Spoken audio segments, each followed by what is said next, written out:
नमस्कार दोस्तों, पेश है मेरी आज की कहानी। ये कहानी है रमेश की। रमेश जो कि एक माता पिता का इकलौता बेटा था और खूब इस बात का फ़ायदा उठाता था। मतलब रोज़ माँ बाप से पैसे ले जाता था, खूब फिजूल खर्ची करता था। माँ बाप भी चुपचाप पैसा दे दिया करते थे। लेकिन एक दिन पिताजी ने सोचा कि बहुत ज़्यादा फिजूल खर्ची करने लगा, इसे समझ आनी चाहिए। पिताजी भट्टी का काम करते थे, दूध को उबालते थे और दूध से मलाई और खोया सामान निकाल के चीज़ें बेचते थे। तो सारा दिन मेहनत का काम होता था, भट्टी के आगे तपना होता था। और बेटे की ये हालत देखकर उनसे रहा नहीं गया। एक दिन बुला के उसे समझाया कि बेटा क्या कर रहे हो तुम, इतने पैसे कहाँ उड़ा रहे हो, देखते नहीं कितनी मेहनत लगती है पैसे कमाने में, ऐसा नहीं करना चाहिए, ये वो। और बच्चे को आ गया गुस्सा।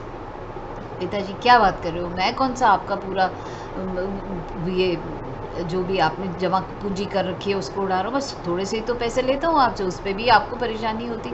ठीक है, मैं आपके सारे पैसे लौटा दूंगा। अब जैसा उसका ये लिहाज था, उसको देखकर पिताजी ने सोचा कि ऐसे तो बात समझ में आएगी नहीं। तो पिताजी ने कहा ठीक है, तुम्हारी बात मान लेता हूँ, तुम एक काम करो, ज़्यादा नहीं मांगता, रोज़ 1 रुपया मुझे लौटा दिया करो। उसने कहा 1 रुपया? मैं आराम से आपको 1 रुपया लौटा दूंगा। और अगला दिन हुआ। अगले दिन जब वो शाम को घर लौटा तो पिताजी हाथ फैलाए खड़े थे, 1 रुपया का है। ओहो हो, मैं भूल गया। भागता हुआ गया दादी के पास, दादी से 1 रुपया लेके आया, पिताजी के हाथ में रख दिया। पिताजी ने वो 1 रुपया देखा और ऐसे करके उसको भट्टी में फेंक दिया। अरे पिताजी, भट्टी में क्यों पैसे फेंक रहे हो? पिताजी ने कहा देखो, पैसे मेरे हैं, तुमने मुझे ला के दिए, अब मैं उसका जो मर्जी करूँ, तुम पूछने वाले कौन होते हो? बेटे ने कहा ठीक है, पता नहीं पापा जी क्या करना मांग रहे हैं। आज दादी से लिए, कल भाई से, कल कज़न से लिए, परसों नानी से लिए, चाची से लिए, दादी से लिए, सबसे पैसे ले के जैसे तैसे एक महीना 1-1 रुपया पिताजी के हाथ में देता रहा। और अब एक दिन ऐसा भी आ गया जब कहीं से भी पैसा मिल नहीं रहा था, कोई पैसा देने को तैयार नहीं था। और वहाँ पिताजी जब भी वो 1 रुपया लाते थे, उस 1 रुपये को सीधा उसकी आंखों के आगे भट्टी में फेंक दिया करते थे।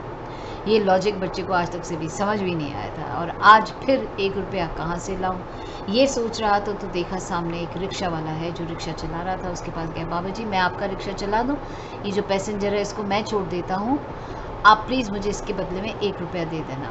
बाबा भी थके हुए थे, बोले ठीक है बेटा चला लो।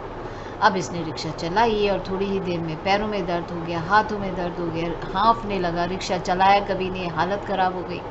पर जैसे तैसे खींच खाच के रिक्शा उसको डेस्टिनेशन तक पहुंचाया, 1 रुपया लिया और आके पिताजी के हाथ पे रख दिया। पिताजी ने एज यूजुअल उठा के उसको उसमें भट्टी में फेंकने ही लगे थे तो हाथ पकड़ लिया पापा का। पिताजी प्लीज़ प्लीज़, ये रुपया प्लीज़ आप भट्टी में मत फेंकना। मैं क्यों नहीं फेंकूं? पिताजी मैंने बहुत मेहनत से कमाया है। तो पिताजी ने उसको गले से लगा लिया और बेटा आज तुम्हें समझ में आई है कि मेहनत का पैसा क्या होता है। दोस्तों, हम यही सोचते हैं हमारे बच्चे, हमारे भाई, हमारी बहन कितना फिजूल खर्ची करते हैं, पर देखिए पैसे की उनको समझ तब तक नहीं आएगी जब तक उनको मेहनत की समझ नहीं आएगी। तो छोटे छोटे बच्चों को जिनको आप पॉकेट मनी देते हैं, कुछ भी देते हैं, उनको कई बार छोटी छोटी कामों के लिए, मेहनत के लिए आप इंसेंटिव्स देते रहिए ताकि उन्हें पता लगे कि मेहनत से कैसे पैसा कमाया जाता है। और जब वो अपनी मेहनत की कमाई की कदर करने लगेंगे तो औरों के मेहनत की कमाई भी कदर करने लगेंगे। और अगर ये कहानी अच्छी लगे तो इसे शेयर ज़रूर कीजिएगा। कल फिर मिलती हूँ एक नई कहानी के साथ।